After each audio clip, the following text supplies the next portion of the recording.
Jackson State's played Auburn, Arkansas, Louisville, Illinois. What have you seen from Mo Williams' team as he's sort of faced this gauntlet of a schedule? They're just getting better. Um, for Mo uh, and his team, but we played them just about every year.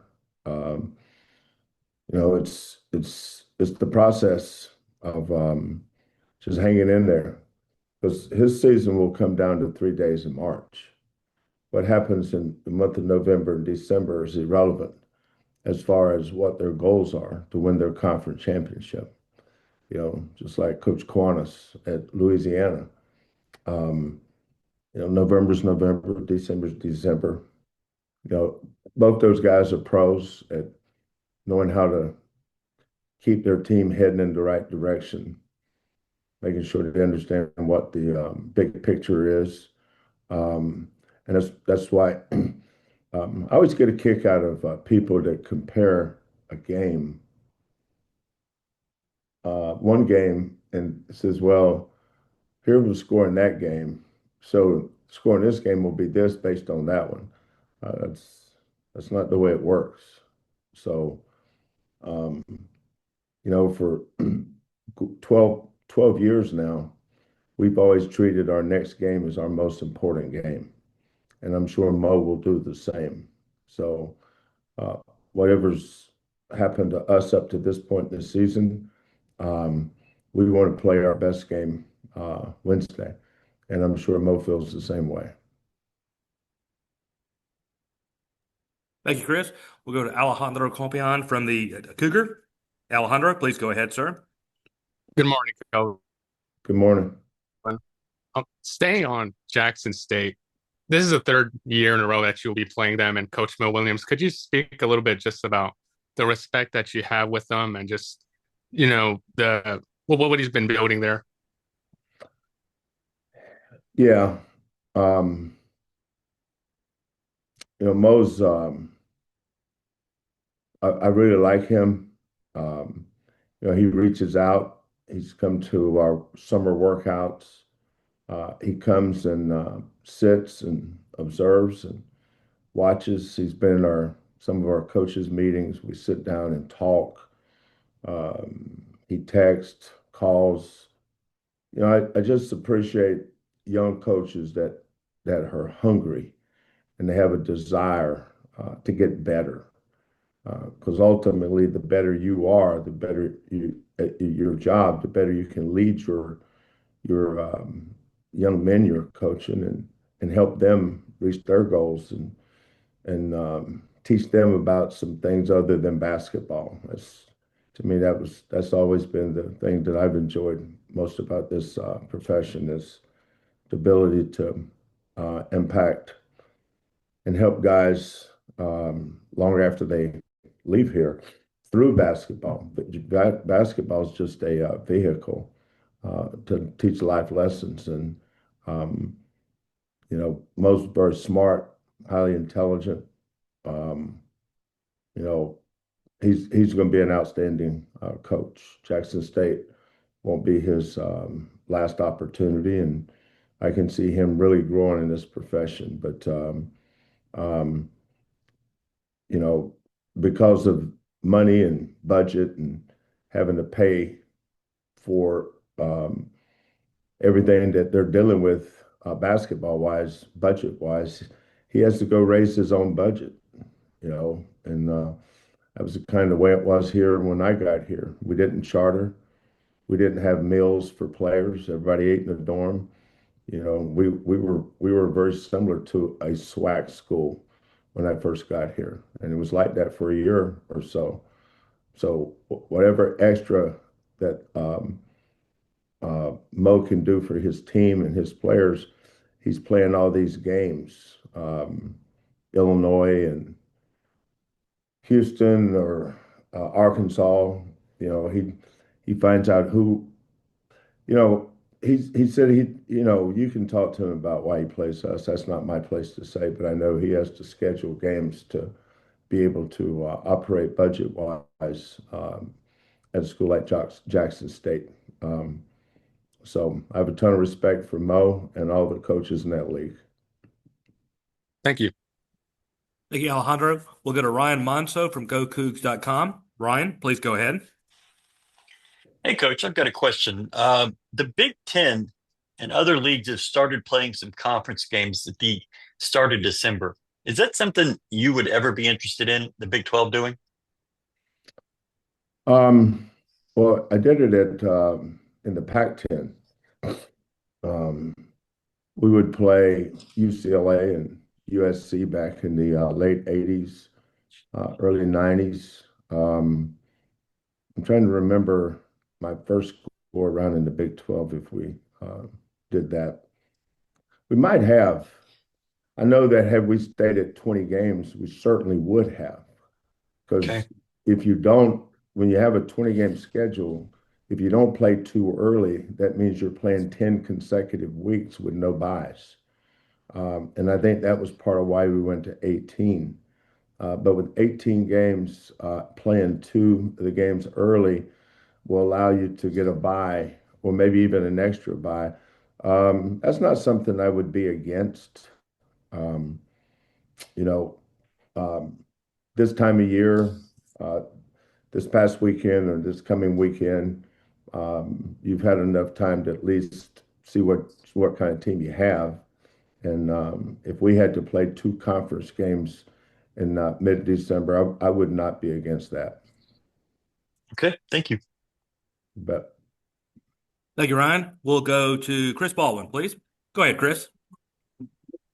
Kelvin, Emmanuel is saying how he's been impressed with how Bryce's attitude in practice every day. What have you seen from Bryce in sort of this learning season for him? yeah, I think Bryce impacted our early recruiting. There was guys in that 6'6" wing range that we didn't pull the trigger on because we had Bryce. Because we watch him every day, and we realize a lot of those kids would be freshmen next year. Well, so is Bryce. He'll be a freshman next year. So, uh, we've signed Erifon, Diane, Akena, Alozi, and Bryce Jackson for next year. We have three in our recruiting class. People always forget about the red shirt, but he's in next year's class. He's a 6'6" wing that's athletic, probably a better scorer than he is shooter at this point, an improving shooter. Um, Fearless, tough, really good rebounder. I think Bryce has got a bright future here, and we thought so much of him that we redshirted him. But he is improving every day. We have a very um, structured plan for our red shirts so that they can see their improvement. Um, it's tough to get in practice for us because everybody's available. For instance, the white team today could be Cordell, Mercy, um, Ramon, Chase, and said, or it could be Mercy, um, Isaiah, uh, Ramon, Chase, and Khalifa. So we have a lot of guys that we're able to practice with, which we're very thankful for that. But Bryce is getting better. He definitely needed the red shirt just from a development standpoint. He missed 18 months with that injury, so he's behind. But he's looking good, getting better. Um, that's nice to know that you have a 6'6" wing in next year's recruiting class. And everybody says, well, what about this guy, that guy? We already have him. Thank you. We'll go to Chancellor Johnson, please. Next. Go ahead, Chancellor. Hey, Kelvin. I recognize that you sure know how to pick point guards. You've been doing it for a long time. But what was it about Kingston when you were recruiting him that you knew that he could come in and contribute at a high level right away? I wouldn't use the word pick. Uh, you have a pick acts. Some people pick their nose. Some people pick lottery numbers. Pick's a very versatile word, but we evaluate point guards, and we make a choice on the ones that we think would best fit us. Um, Evaluating Kingston, thing that's jumped out to me was his loyalty. Um, he went to the same high school from the ninth grade through the senior year. He didn't change high schools. He played on one AAU team, San Antonio Futures. That's the only AAU team he played on. Um, um, so when we started evaluating him, um, uh, what's the kid's name that the lottery pick that played at Texas last year? What was that kid's name? Can't remember. I think his last name is Johnson. Somebody help me on that. Trey Johnson. Yeah. So I saw him play that. There was I don't remember the tournament. You travel all over watching these guys play, but um, I watched his competitive nature in that game. Against some teams, they're up 50 and you're just showing up to be seen. There's no evaluation going on. But I like to go watch him play against guys I know is going to get their attention. Um, so every big game that he played, I thought he won the matchup, no matter who it was. And he played against all the best ones. But one of the reasons why Kingston didn't get the higher ranking or the McDonald's and all that stuff was because he didn't play on the EYBL circuit. He didn't play in the prep school circuit. He just played for Brandon High School in San Antonio. He had the same coach his whole career. He played his AAU team was his high school team. His high school coach was his AAU coach. So he didn't put him out. He didn't put himself out there to be seen. He didn't care about that, and neither did we. We don't sit here and evaluate kids based on how many stars they are or what all-star games they played in. That's for people that aren't coaches to get excited about that. Coaches don't even care about that stuff.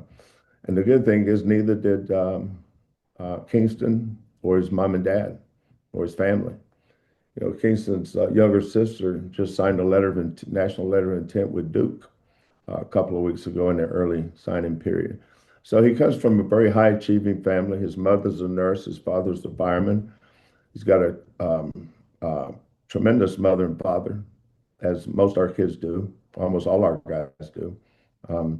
But he checked the boxes, the intangible boxes that I value. And then, his talent, his vision, his athleticism, his burst, ball handling.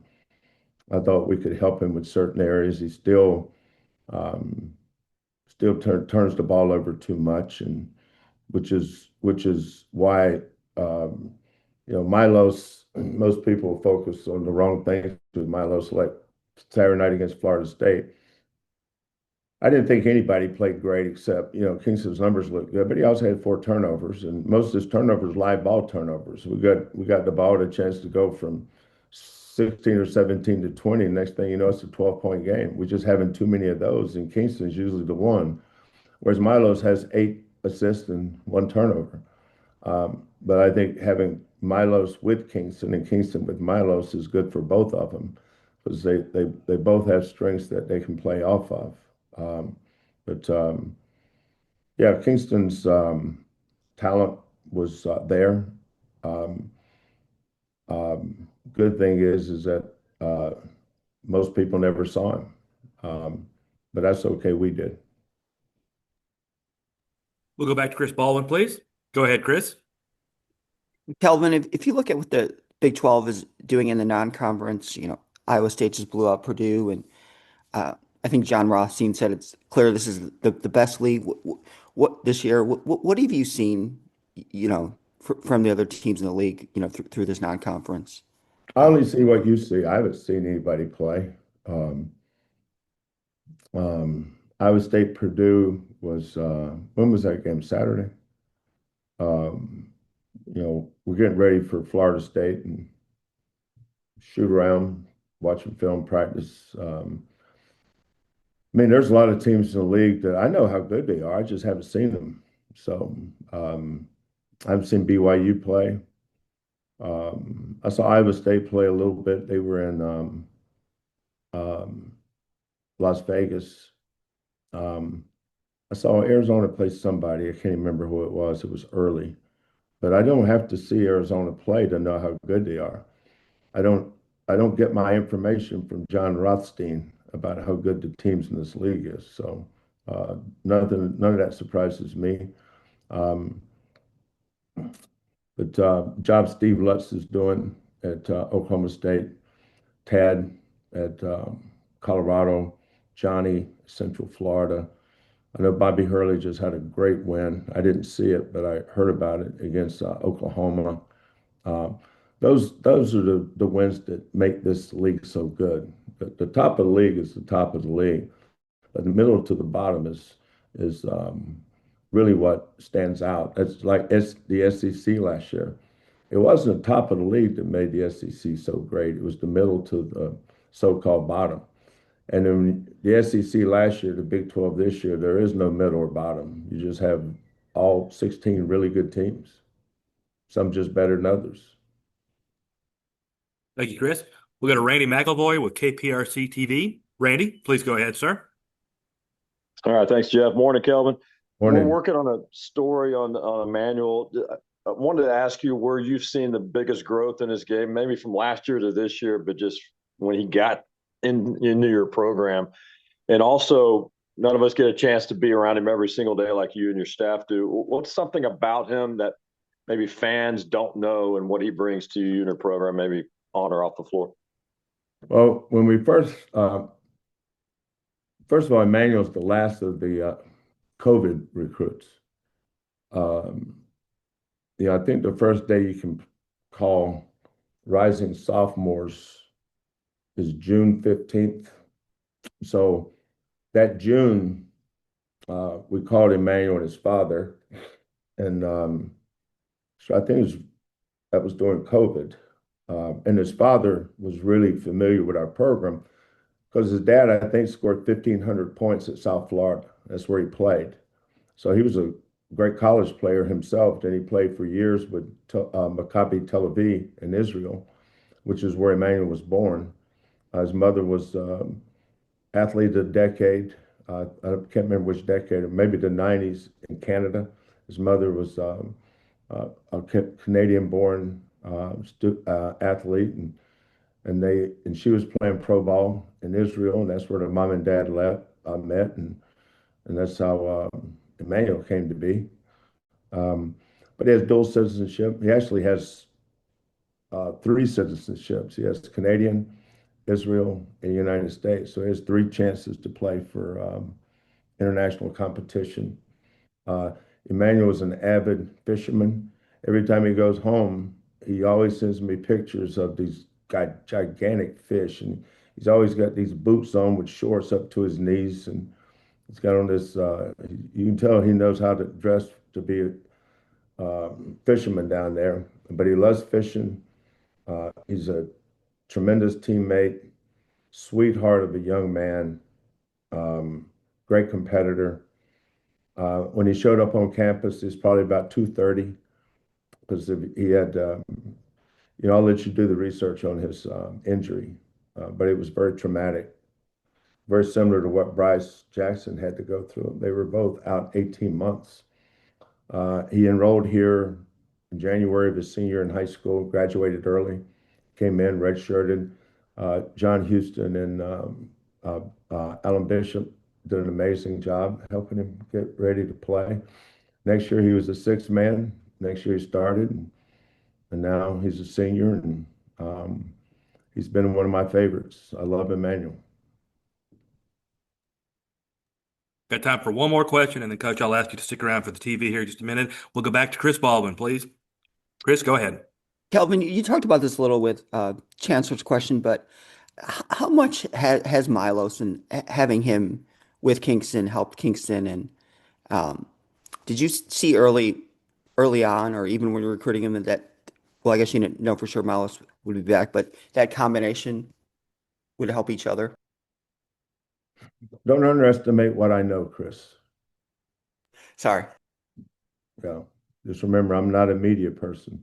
I don't guess. Um, but I thought they could play together. I mean, there's no reason why not to. Um, most of the stuff I do, I don't, is a little bit, kind of north and south or east and west of the norm, and that's okay. Most coaches are like that. If you sometimes you see things and you just give it a chance to work, let it work itself out. And we're still doing that to some extent at certain positions. Chris Sinak's never played the four before. And there's moments during games you can see that he still hasn't. Um, but he's adjusting to that. JoJo's adjusting to having a freshman four rather than a senior five. Everything we do is an adjustment. You can tell that we're still uh, the engine's still not purring, right? There's a click there somewhere. There's something in there that we just got to keep playing through. Um, you know, um, People that watch football teams or basketball games, you have a idea or a vision of what you want it to look like, and when it doesn't look like the same thing, that's where um, the skepticism or cynicism comes in. They're not doing this, not doing that. Well, you're gonna be saying, get used to that with us. You're gonna be saying that for a while. I think this team's going to continue to work through the issues they're having, and when we come out on the other side, I think it's going to be really good. But it just takes a little longer than the time that most people want to give it. But as coaches, you have to learn to um, be patient, grind every day, and um, let these kids make their mistakes. Some make more than others. Um, but this is by far the most interesting team that I've had here.